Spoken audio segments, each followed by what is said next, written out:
Yeah, just basically what I told the team is, you know, and shot it from the heart. I mean, I really do believe that, I'm coaching one of the toughest, most resilient football teams I ever been around. In a sense of never giving up, not quitting, overcoming so much that goes on that is obvious on the football field and some things that are not so obvious within the building. But what's troubling is that we play well in spurts, and then there's times where we play god awful in spurts. We just got to find a way. We haven't been able to, put 60 minutes of good football, complimentary football together, and that part of it is frustrating. But when the lack of discipline and key moments show up, those are the things that you have to address. And it's a hard look in the mirror. You got to reflect back on what was allowed to slip through the cracks, in the off season that are showing up and biting us in the butt, during the course of the season. Just hitting the quarterback in that last drive on the sideline. That drive started with 7 minutes left on the clock, and we get a little bit of momentum going on offense, and it's just a tough thing to overcome. And then back to back, right after that play, you get a offsides penalty. Just keeps their offense on the football field and on schedule to get first downs, and then we jump off again offsides, and it's just those are the things that are really, really tough to swallow. And we just got to assess where that's coming from, and that's looking at coaches to coach and players to player, and finding a way to become a more disciplined football team and complement that with the resilience that we already have, and work to get a better result in that respect. So those are the things that just learning from this game and assessing the season thus far. I thought our players did a phenomenal job of surviving, very explosive offense. I think they were ranked 20 in the country in production. And we knew we were going to get some tempo. We knew that quarterback was going to be an issue. We knew that they had some really good receivers, and they did a great job of matching those guys up on our safeties, and took advantage of some shots early in that game. And but I thought our players did a great job of settling down and defensively giving you a good first, second, and third quarter football, and keeping points off the ball off the board in the second half. And although we kind of sputtered around on offense, dropping 5 passes. Thought some of those passes were not catchable. We were just a little off, and again, just being able to overcome that, establish the run game a little bit, and still find a way to put the ball in the end zone. There's some resilience in this football team, and we'll build off of that, and I love them for that, but we've got to find a way to play 60 minutes of football. We got to do a much better job of that. So, thank you. That being said, I'll entertain whatever questions you guys have. What have you seen from your defense that has shown such improvement? I mean, they kept you guys in the game for a lot of that game on Saturday. Yeah, they settled down and they tackled well, and they started playing some real good disciplined football. I thought our defensive line in spots controlled the line of scrimmage.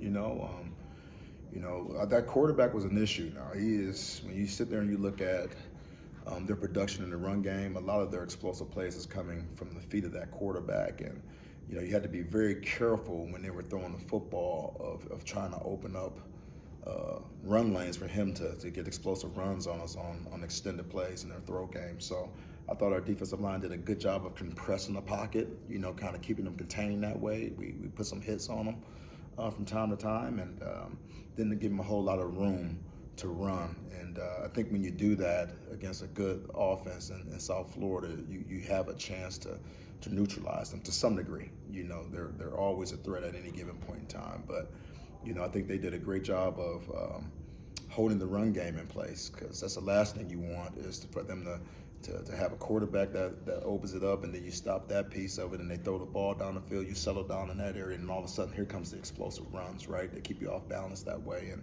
I think we've only allowed one explosive run during the course of that game. So in spurts, like I said, I thought they played really hard, really well, and there's a lot of different bodies that were out there. Corey Yeoman, I thought, had probably his best game when McGee went down, but they were flying around and not tackling well early, but settling down and doing a good job of that later part of the game. Did you feel, obviously Zamir and then Trey had a couple of big penalties on that last drive. Did you feel before that they were playing maybe some of their best games of the year? They were playing well, man. They were playing with confidence. We're getting off blocks. You still would love to have those explosive plays back, right?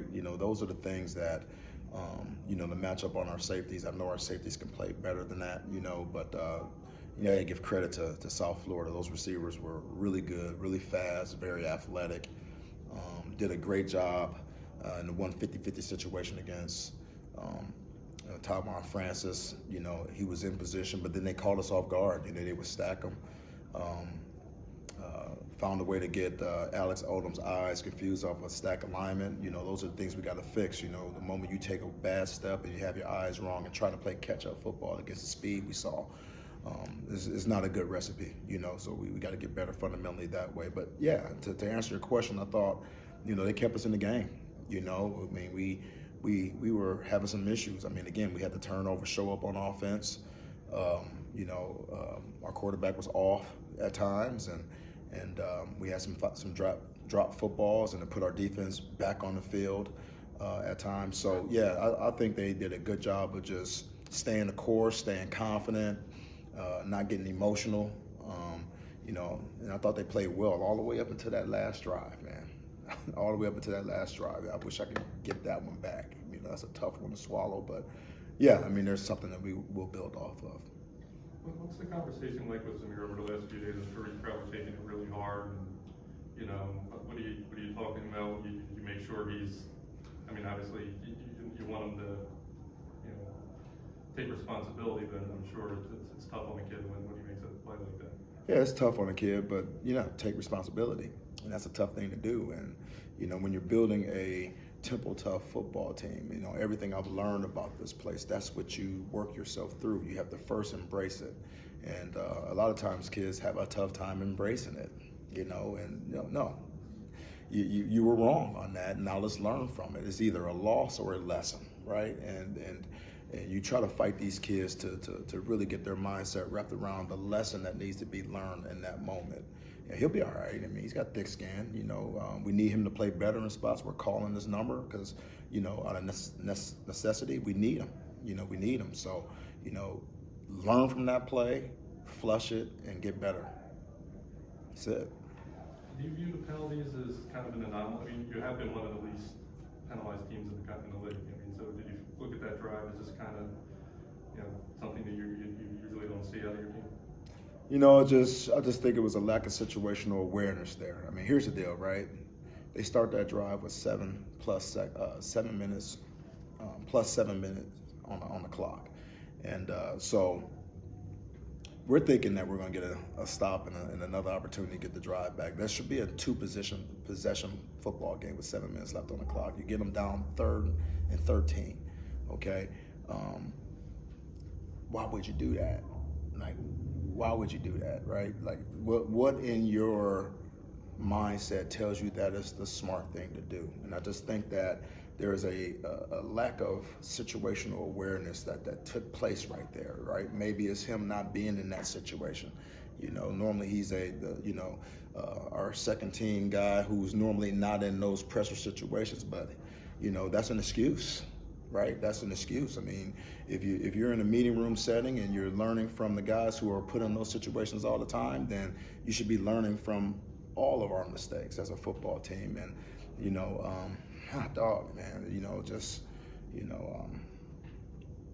it's hard to find an excuse for that. It really is. So no, we just got to be better. Situationally, we got to be alert, aware. They were slowing their offense down to take time off the clock. You got to feel that as a defensive player. So what's the most important thing? The football. Key the freaking football. Your eyes are on the football. It's not about a hard count. You should know we're going to get hard counted. You should know they're trying to keep our offense off the football field. And I think that needs to be better articulated from our coaches maybe on the sideline. but it has to be better received by our football players who actually got to go do it, and so there was a disconnect there, and we got to address that. What did you see from EJ on those interceptions? I'll tell you what, there was the one interception, he's scrambling out of the end zone trying to prevent a safety. I think Zay Bangs did a phenomenal job of keeping that from being an interception, but the interceptions, there was just, credit to the one on defense, on so many U's in this. South Florida's defense, our corner cut that doggone slant really well, and anticipated that very well. The defensive end, when we're coming backed up, we were in quick protection. We were to cut those guys. He dropped off in the coverage and just jumped, anticipated that play extremely well. You got to give those two to South Florida. Just really good defensive calls and just good awareness and anticipation. And the others were just, tough throws, really tough throws.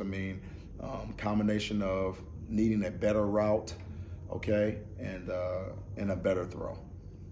That's what it comes down to. And did you like to see the resilience that after the turnovers, they got the two touchdowns on their last two drives for your offense? That's what I'm proud of. Those are the things you build off of, right? If there's one thing that you that keeps you encouraged is the resilience, right? Got a lot of good football players that I've inherited that are playing their last games here at Temple, and at any given point in time they could have shut that down. I got guys that are getting looked by NFL scouts, and if you got a bad culture in your football team, those guys will probably shut it down. But I don't see that on film. I don't see people shutting it down. I see guys fighting. Every play. I see a defense after a turnover that jumps off the bench and says, "Okay, forget it. Let's get it back." And I'm hearing that, and that's something that you build off of that, and that was player led, not necessarily coach led all the time. The players had that mindset, and hey, it was hot out there, right? It was hot for everybody though. They didn't use that as an excuse. There are people who are not in the game that should be in the game because of injury or whatever it may be, and no one's finding an excuse for that. All they're doing is buckling their chin strap and biting their mouthpiece and fighting, to try to win a football game. And you absolutely can build off of that, and that's what we plan to do. How's Jordan McGee? I guess he didn't seem like he played a lot after that big hit that he put on in the first half. Yeah, that was a tough hit right there. Probably could have played. It wasn't smart for him to play. Jordan McGee is going to give you everything you got, and it wasn't a matter of him saying, "Hey, I need to chill." It was a matter of him saying, us saying this is not the right thing to do for the team. We need Jordan McGee to be 100%, and in that moment after that hit, he was not. And Corey Yeoman stepped up and filled the void there, but he's going to be fine. It's day to day with him right now, but he's going to be fine. Coach Rich Rod went down several times, and he just kept getting back up and kept coming back into the game. Could you speak to his toughness a little bit? Yeah, that's, again, the thing that we're very proud of. You see that not only in Rich Rod, you see that in McGee, you see that in, in a lot of our players that are fighting through a whole lot of things that happened during the course of that game. And, Rich Rod's a great example of that. He really did not want to come out of that ball game, and, he got dealt one blow where he was forced out of that ball game. He went into that ball game not 100%, so, he's been fighting through some things all season long, and, he's kind of established his toughness with us early, so it's not a big surprise to us. But, again, we make examples of that for the whole team to see. This is how this is Temple tough. You give us everything you got till you can't. Is there a timetable for Joe Quez if he'll play in the final two games or not for you guys? There is not right now. No, we're just kind of working through some things. What is the plan going forward into the next two games now that you guys are not bowl game eligible? Yeah, we live by something here on this campus, within our athletic department and as a student body. It's called Greatness Don't Quit. We're still chasing greatness. We still have opportunities, to get better, to win football games. And these opportunities are blessings. They're just not given to you, right? You have this opportunity to go out there and, and still get better. And I think our players have taken on that mindset for sure. And also that opportunity to still get that bowl eligibility, is that something you've noticed in the team, or is that something that kind of hit hard, especially the way that game ended? Yeah, we took it pretty hard in the locker room. You know, and it's really hard to swallow when a lot of it is self-induced. That's the reality of it. You know, when it's self-induced, you take it a lot harder. If you sit there and you had the ability to say that, hey, we were just outmatched by that opponent. You know, they were just better than us. You know, and no discredit to South Florida at all. You know, but that in our mind was not the case. You know, it was just some self-inflicted things that we could not overcome, and so that makes it really, really tough. You know, but no, we're not going to quit playing hard football. In the big picture, why do you think you weren't able to achieve that goal this year? It's a lot of things, right? You know, why would I give you all these excuses right now, right? We just got to find a way to get it done. What are your you go. What have you learned as like a coach and playing in so many over the last 2 seasons, like really close one possession ball games? What have you kind of taken away from those experiences? You know, they're lessons unless you let them become losses, right? We have to learn from every single experience. You know, we have a lot of young guys that are playing football for us that are learning invaluable, lessons right now by way of football. And you know, we always talk about it as a football program, that the lessons that you learn in football, you invest so much time in this game, and if you don't attribute that and you have the blinders on and can attribute that to, you know, the development of a whole man, of a whole person, like these are life lessons that are being taught on the football field. And we know that if you want to win in life, you're learning that you're going to have to be disciplined. If you want to win in life, you're going to have to go hard no matter what hits you sideways, whatever, you know, whatever adverse situation you hit, you got to keep going. And these are, again, life lessons that our players are learning and receiving. And, you know, it's not often easily received, though, when you're dealing with, you know, some of the immaturity of our guys and, you know, the youth of our football team in some respects, you know, but, you know, if we just keep plugging, I'm just telling you guys, if we just keep plugging and we continue to believe that we are getting better from what we're experiencing now, it is going to pay huge dividends for this football program in the future. You can't tell me otherwise. I'm sorry, I believe that. And I'll take that to my grave. You're taking a lot of positives out of these last 2 games and the competitiveness, you know, obviously win and a close loss after that stretch where, you know, it was tough to stay in the game. I'm sorry. I said, you know, the last 2 games have been competitive. Yeah. You won 1, lost 1, and before that, you know, it was 55-0 and whatever. I mean, Yeah. Are you taking a lot of positives out of what you're seeing over here? Yeah. Again, you know, just the ability to keep stay in the fight, just the ability to stay in the fight, you know, and really proud of our, you know, seniors who have been through a tough stretch. They're pretty much their whole career here, you know, and giving them a lot of credit for, you know, keeping a positive mindset, you know, understanding what they're going through, trying to find ways to get better every single day, fighting the human element of giving in and giving up and being defeated in their mindset. It's just something that we don't feel on our football team. They don't give us that feel, player to coach, and you know, just a lot of credit to them. They will be the foundation for the future success of this football program for sure. We'll never forget these guys. On defense, it seems like 2 of your more consistent players are your transfers in Taiwan and Dewan. Can you just talk about their impacts on your team this season? Yeah, you know, they've been really good in spots. You know, they brought some energy, they brought some maturity.